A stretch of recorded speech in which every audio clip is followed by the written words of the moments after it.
And at that hearing, General Dempsey also spoke at length about the importance of building a coalition to fight ISIS. Take a listen. It really comes down to building a coalition so that what the Arab Muslim world sees is them rejecting ISIS, not They us already defeating them. reject ISIL. Do you know any major Arab ally that embraces ISIL? I know major Arab allies who fund them.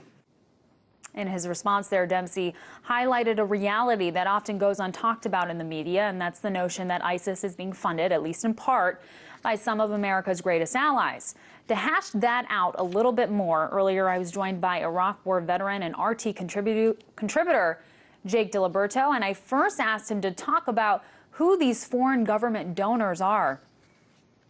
Well, we do know, it's very clear that the primary amount of funding that's been coming from U.S. allies has come through most of the Kuwaiti banks, and it's come through Qatari and Saudi sources. We also know that the U.S. weapons that have been sold through Turkish networks some of those funds have gone into the hands of ISIS, and also the Iraqi government has got money that has gone through ISIS through the looting of the Mosul Bank in June 9th this year. So a combination of illicit funds from Kuwait, Saudi Arabia, Qatar, and also by the looting of the Iraqi banks. Seems to cover almost all of the Gulf there. Now, when we talk about ISIS, how instrumental do you think this foreign funding is to the rise of ISIS? Do you think that that really was a big contributing factor? Well, we know a couple things about how ISIS has used the funds that it's gained to grow in size and grow in power. Foreign funding to support ISIS only amounts to about 15% of the total funds that ISIS can use. The majority of funds that ISIS has gained comes through its illicit oil sales that comes from Raqqa across into the Iranian border as well as up into Turkey. And then the other major component, roughly about 20 to 25% of ISIS funding, comes from the broader criminal racket that they run from Raqqa to Mosul, which is hijackings, kidnappings, ransom sales, the kind of activities we've seen from journalists as well as dignitaries and just sort of more local Iraqi and Syrian politics that occurs in those bordering towns from Raqqa to Mosul.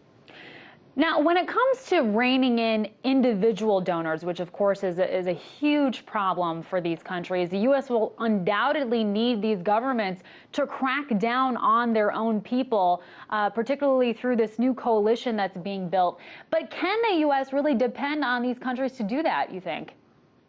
Well, it's hard for the United States to really mobilize the domestic sort of political figures inside of Saudi Arabia and Qatar to do what it wants, because there's a number of different things. Sometimes within the Saudi government, it's better for the intelligence agencies to take a hands-off approach out of the risk of not having blowback domestically in Saudi Arabia. The other problem the United States faces with in terms of sort of manipulating our will, many of the Gulf states are in a constant struggle for local power. So Saudi Arabia's got tensions between Qatar's tensions with Saudi, and of course there's the Sunni Shia tensions that are going on. So when you tend to put pressure on one state, you kind of have to have a well-planned effort to manipulate all the states to work together to get what the U.S. wants. Otherwise, the broader tensions between the relations continue to increase,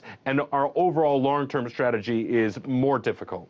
All right, and I want to ask you about something else that came out of yesterday's hearing. General Dempsey's remarks that ground troops would be possible down the road, yet today we heard President Obama reiterate yet again that no combat troops will be called to duty. What do you think that indicates about the long-term strategy here? Well, this is sort of the slippery slope, isn't it? That where the United States says we're not going to have boots on the ground right now, but, oh, there might be later. Well, let's just be clear. There's going to have to be U.S. troops on the ground in order to coordinate ground and airstrikes between the Iraqi military and what will be coalition airstrikes. Now, we just heard Secretary Kerry earlier today testify before Congress. He indicated that there is a multiple group of nations that will support airstrikes, that will work together with the United States. So it's not just necessarily U.S. troops that are going to be on the ground, but I think a general grouping of special operators from a number of NATO countries will be on the ground to support this effort. I also want to highlight one point that I might have forgotten earlier. The other difficulty facing right now is the United States has been training the moderate Syrian army for some time, and as a result of that, we have gotten weapons, we've gotten aid and resources to go to these groups, but the splintering of these groups has created funds to go to ISIS as well, unintentionally. So there's a little bit more American money in there than sometimes we would like to take claim to. Okay, and one last question. We heard from the Iraqi Prime Minister today about the idea of putting ground troops there on the ground in Iraq. He said, not only is this not necessary, we don't want them, we won't allow them, full stop. Does that reaction have any implications on the administration's strategy, or do you think they really, it makes no difference to them at this point? No, this is duplicitous talk. The governments have a greater tendency to lie to their own people than they do to foreign governments. So when you hear one government say, "Oh, we don't want their troops on the ground," et cetera, et cetera, this is sort of babble talk for basically saying we want to put up a good message saying that, oh, we're condemning U.S. troops on the ground, but secretly they need them, they want them. This is the same sort of reflections that happened in Yemen when the Yemeni government was saying was claiming that they took on these strikes, but clearly it was U.S. drones that was killing terrorists inside of Yemen.